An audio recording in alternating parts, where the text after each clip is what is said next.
So even before we had a phone, we used to do these things, these speeches. We used to do these. Even before we had a phone, we used to. Is this good? Is it heavy? Okay. Before we had a phone, we used to do these speeches, and I even forgot. I have to go. Let's go back and start over from the beginning. Oh, so inspired by Alex Ross's futuristic take on the entire Marvel Universe called Earth X, Paradise, and I think it was called Earth X, Universe, and Paradise. It was like Earth, Universe, and Paradise. Universe X sounds like Universe X, and Paradise X sounds like Paradise X. So it's hard for me to say them these days, but when you're a child and you're reading the comic books, it really isn't a problem.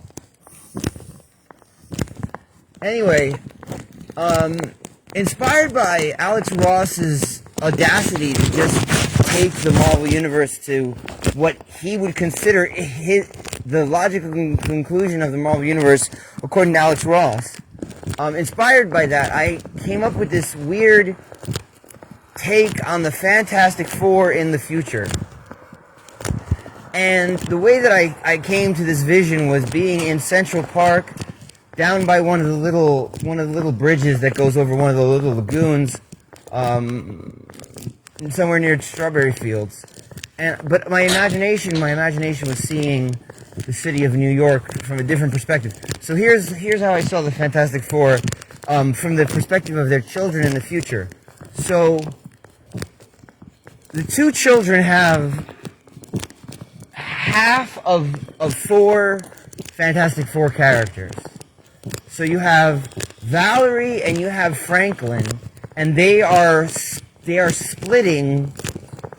I don't know if you noticed, but there's Popo following me down the street now. So there's you got the two children of the Fantastic Four. You have Valerie and Franklin, and what I was thinking of, and this was a little fancy, I guess. I was thinking of a flat screen TV as a surfboard. Like a big tablet screen as a surfboard, okay?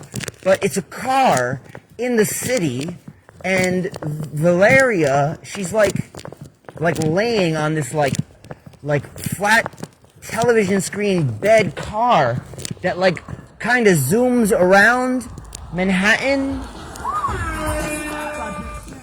And that Franklin, he's kind of like really, really big and sort of invisible in the lights of the city. And he kind of like can move the cars around like toys. And that the two of them, that's kind of how they existed. Like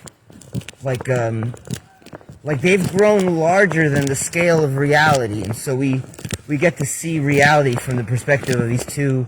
Like, it's their future, but they didn't grow up. They changed and they kind of like absorbed their parents' powers. So that she has like a fire of being on the television screen and a little bit of the surf. Ooh, the rats feel like having a conversation too. Did you hear that?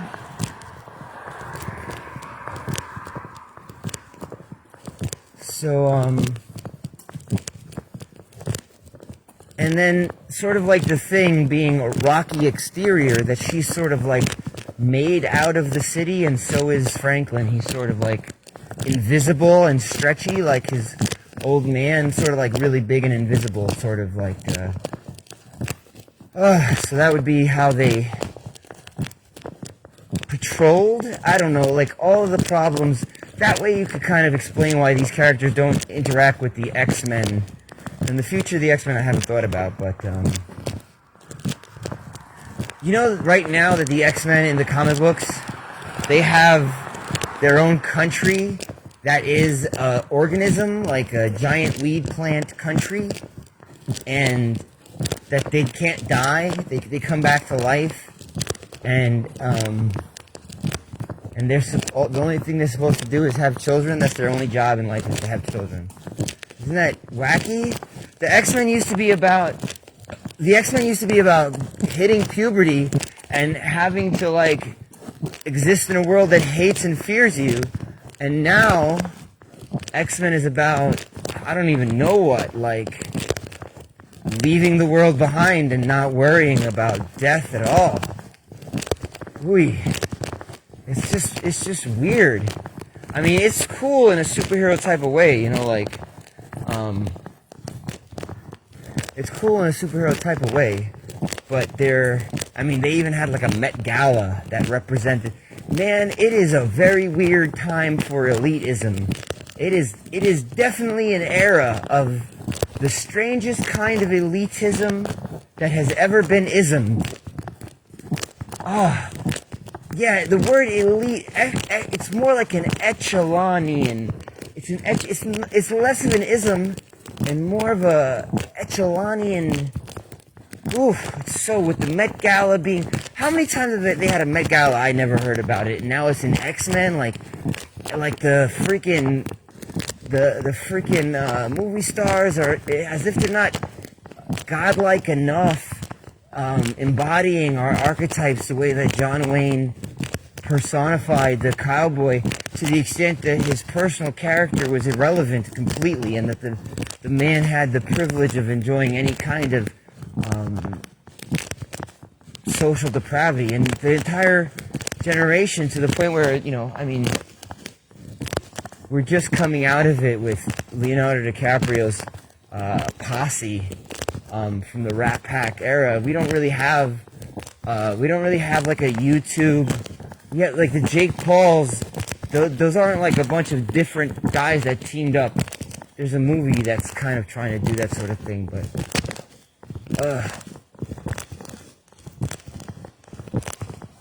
so I guess Valeria and Franklin Richards would kind of function in that world that way.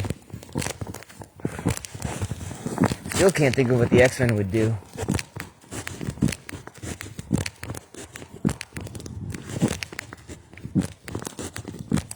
You know, I guess I guess if the X-Men were not allowed to leave America and make their own country, I mean, the best that you could hope for is a certain kind of like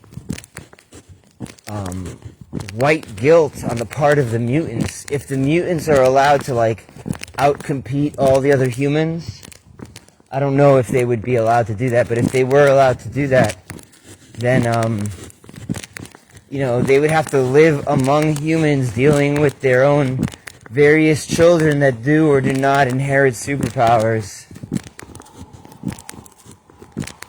That was sort of what X-Men were in the late 90s, with everyone finding out that one of the main government villains for anti-mutant sentiment was the non-mutant child of Mystique and Sabretooth.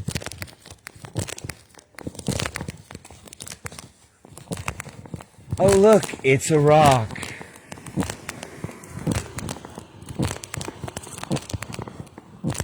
Whew.